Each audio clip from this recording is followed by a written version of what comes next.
Good morning, everyone. We are just a few minutes away from start time. I'm happy to Good see morning. how many persons we already have in the room. We have about 40 persons who are registered for today, so hopefully we'll see the majority of them in. Forgive me, those of you who are familiar with how we do things here at CCGI, I'm usually here um, at least 10-15 minutes before, chatting a little bit with persons as they come into the room.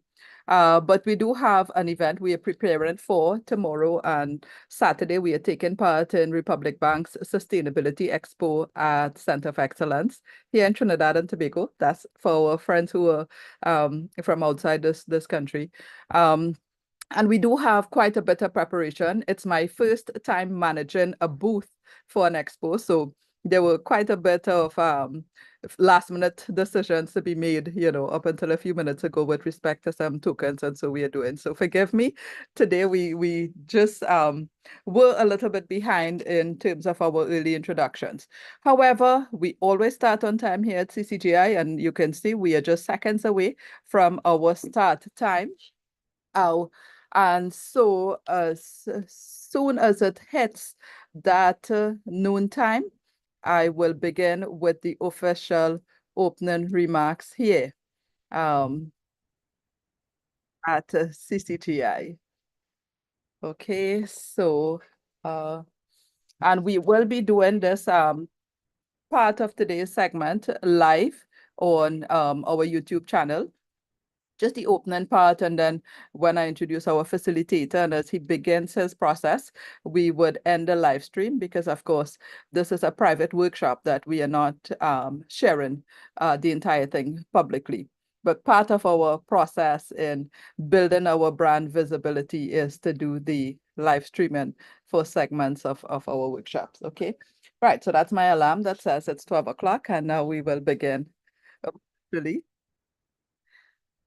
Good day to all of you. I am Kamala Rampersad de Silva, Chief Executive Officer of the Caribbean Corporate Governance Institute, and it is my absolute pleasure to welcome you to today's workshop on cybersecurity, where we would look at artificial intelligence and deepfakes, and where we would also look at a simulation from Harvard Business Publishing. As I shared, we are live this morning on our YouTube channel. We will carry the live stream just for the opening part of today's workshop, just to ensure we get some visibility out as well and let persons know a lot of what we do. I know today, in fact, we have quite a few persons who this is your first time here with us at CCGI. So let me welcome you, all of you, in fact, to today's session and to share with you that the Caribbean Corporate Governance Institute is a nonprofit membership organization. And we welcome everyone who wishes to join in our purpose of improving corporate governance practices in the Caribbean region. We are pleased to share that our membership reflects persons from here in Trinidad and Tobago, as well as Jamaica, Barbados, Belize, St. Lucia, Guyana, the British Virgin Islands, St. Martin, St. Vincent and the Grenadines. And next year, I hope to also be able to welcome Suriname among our members. We host a range of workshops and panel discussions on evolving issues in governance. We have our signature event, which is Governance Week, held in the month of June, but we also host annually a two-day global conference where we bring in experts from around the region. This year, I'm very pleased to share that our opening keynote will be the former president of Armenia, Mr. Amen Sarkisian, who wrote an incredibly amazing book called The Small States Club. In that book, he highlights 12 small countries who have been able to get past a lot of their challenges to become global leaders. I think it's really inspiring. It's something that, I think we in the Caribbean region can seek to emulate. And I'm so thrilled that he has agreed to be our opening keynote for our global conference. So look out for that. It's going to come up the first week in November. Almost all of our sessions are online, which would include the global conference, but we also host one major end of year fun networking activity, which is held face-to-face. This year, that event will be held in Guyana. It's our end-of-year event, but we have chosen, as we are going to Guyana, to extend that to a week of activities. So from November 19th to 23rd this year, we'll be in Guyana. We start with 2 physical workshops. The first is on insurance and risk and will be held on Tuesday, November 19th. The second runs for 2 days. It's Wednesday, November 20th and Thursday, 21st on governance and compliance. Both workshops will be facilitated by Claire Gomez Miller, and the second workshop will include a simulation from Harvard Business Publishing, which I will help facilitate. A different simulation from the one you will engage with today, but a really interesting one nevertheless. Then on the Friday, while we are in Guyana, we will be hosting a panel discussion on effective board papers. This panel discussion is geared specifically to our corporate secretaries network, after which we will be joining in some unique Guyanese games around a bonfire. But the effective board papers panel discussion is not meant only for corporate secretaries. Everyone who is involved in governance, who sits in the boardroom, who supports the work of the board, need to understand this. So feel free to join us. The week culminates with a governance dinner and our end-of-year networking event, which will be held on Saturday, November 23rd. The opening keynote for this dinner will be our beloved Professor Bob Garrett, who is the author of The Fish Rots from the Head, and he is CCGI's Global Ambassador. All of these events will be held at Splashman's Resort, which is a beautiful and unique facility built around a man-made lake in Georgetown, Guyana. Registration is already open. We are offering a special package to persons who wish to stay with us at Splashman's Resort. I am sure you will understand, though, that space is extremely limited. We are reserving first preference to members of the Institute and those persons who have attended our end-of-year event in the past. But if you're interested, you can reach out to us and we'd let you know if there is availability. So that's with respect to our end-of-year event, that one major physical event. Coming up, those of you who may be interested, we have 2 panel discussions that will take place next week. The first is a continuation of our procurement series, and we'd be looking at the impact of the procurement law in Trinidad and Tobago, which was proclaimed just over a year ago. Here in this country, most persons would have read of the cancellation of a huge contract to a Chinese firm following the intervention of the Office of Procurement Regulator. So this session will discuss the impact of that law and how it is changing the face of procurement here in Trinidad and Tobago. So that's on Monday coming. Then on Tuesday, we will be discussing the governance of credit unions, and we will be examining the specific area of due diligence and how directors are selected for boards of credit unions. Now, I'm hopeful the majority of persons here are members of a credit union. It's a great institution. It really serves to help develop societies. We have 3 really good speakers, Donna Todd from Guyana, Mark Hope from Barbados, and we have a speaker from here in Trinidad and Tobago as well, who will be able to share on their knowledge and experience over the years. So please join us so that we could discuss, because almost anyone can become a director of a credit union, okay? And you want to be sure that you understand what is that due diligence process, which should be followed. So I want to invite you to visit our website for details on these and any other sessions which may be open for registration. And if you are not yet a member, do consider joining us and actively contribute to the conversation on how we can improve leadership and governance to achieve sustainable outcomes.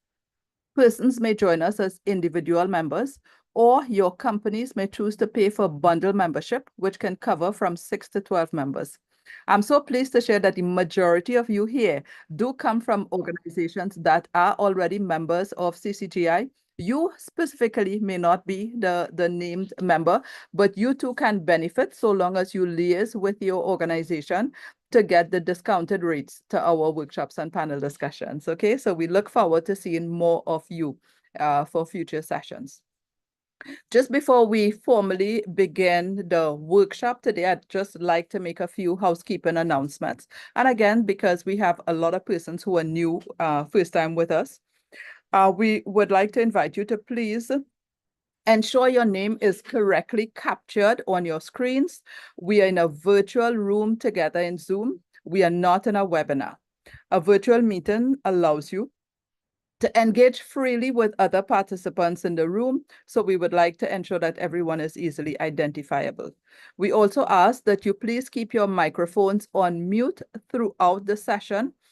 This is to minimize any disruptive noises in your background. If at any time you wish to speak to engage with the presenter, you may raise your virtual hand using the icon at the bottom of your screen, or you may place the comment in the chat feature, and we will definitely be able to join you and invite you to speak, in which case unmute.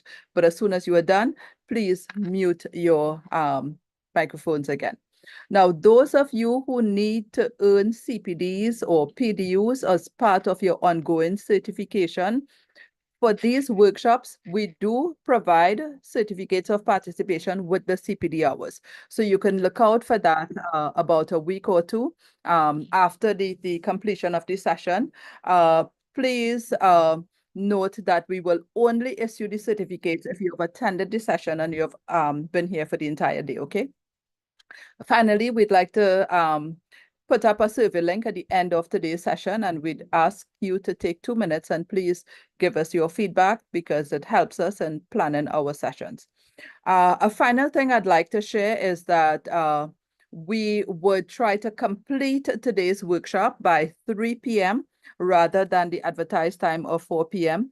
That is because I've been through the simulations, and it's quite possible the actual simulation runs for 40 minutes, and we made the decision to send all of you the link yesterday, so you had the opportunity to do the tutorial before. Those of you who did not get a chance to do it, it's not going to put you too far back, but it certainly would be an advantage to those who did have the opportunity to look at it. Okay. So now, as we get to today's workshop, the first element of the workshop is going to comprise of a presentation with Ian John, after which we ensure everyone is registered and we move to the simulation from Harvard Business Publishing. So now it is my pleasure to introduce Ian, who will be the presenter for the first part of today's session. So Ian John, he is actually a director here with us at CCGI, and we're so happy to have him because what that means is we now have his expertise in technology and cybersecurity for our board. Okay. Ian is a technology futurist with specific interest in attempting to systematically explore predictions and possibilities about the future and how they can emerge from the present to impact our peoples, communities, and societies, and of course, ultimately, our way of life. He is a former and final Senior Vice President and Regional CEO of Massey Technologies Infocom before transitioning to Massey Technologies to its new owner in 2022. He holds an MBA Innovation with distinction. He was trained by Singapore Cooperation Program in e-government strategies and ICT innovation. He has served on a number of Fortune 500 partner advisory boards and partner council. He's a member of the TTMA's Digital Productivity Committee, which is the Trinidad and Tobago Manufacturers Association, where he seeks to leverage digital transformation strategy for its membership. Ian also serves on the CARICOM Digital Skills Task Force. He is an avid presenter and lecturer on the Industry 4.0 and the future of work. His latest challenge as the CEO of CyberEYE Ltd is securing the most valued assets of businesses and organizations from the global cyber threat. He has to deal with a constantly evolving landscape of cybersecurities, such as ransomware, phishing, data breaches, identity theft, and more. So CyberEYE, of course, is a company that provides solutions and services to protect organizations from digital attacks. So the company has a team of global experts with years of experience in national security defense, commercial cyber intelligence, and operations. And CyberEYE operates in the Caribbean region, where it aims to be the most advanced cybersecurity group. I'm happy to share that Ian is passionate about protecting and empowering the youth of today and the future leaders of tomorrow through his corporate social responsibility initiatives. So Ian, it is with absolute pleasure that I welcome you and I hand over this virtual podium to begin today's cybersecurity workshop. Well, good afternoon, Kamala. Thank you so much for your kind words, and good afternoon to everyone. Can you confirm that you are hearing me? Yes, we are. All right, fantastic. Okay, well, this afternoon's session will be a very interesting session. I urge everyone to participate and as best as you can, ask questions, interact,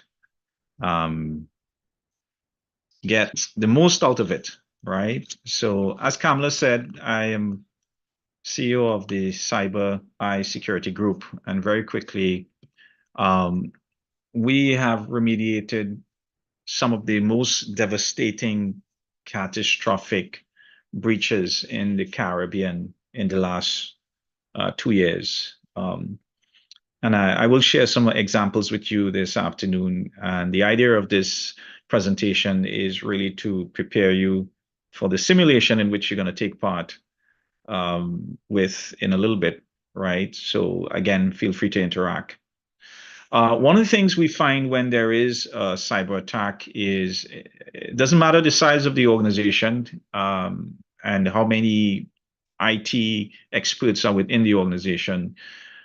There is one thing that happens when there is a cyber attack, a ransomware attack, when there is disruption to the business, disruption to the systems, as well as disruptions to employees who are coming to work on that morning, and obviously productivity is not going to take place because the systems are not available.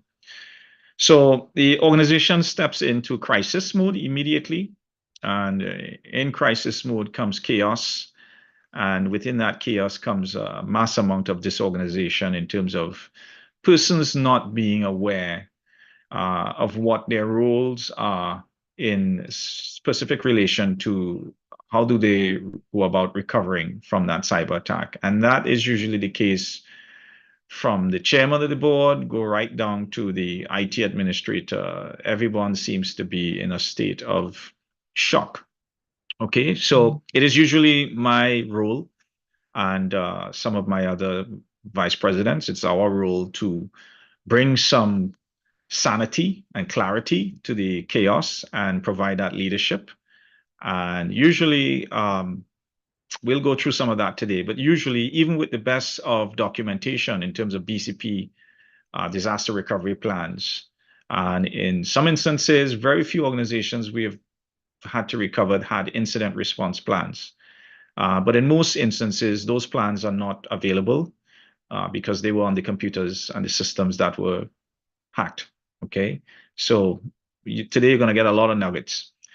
So what do we do? As Kamala said, very briefly, we plan and prepare organizations to be resilient and to mitigate the risk associated with cyber attacks. And let me just say that cyber attacks are avoidable. For most part, they are avoidable.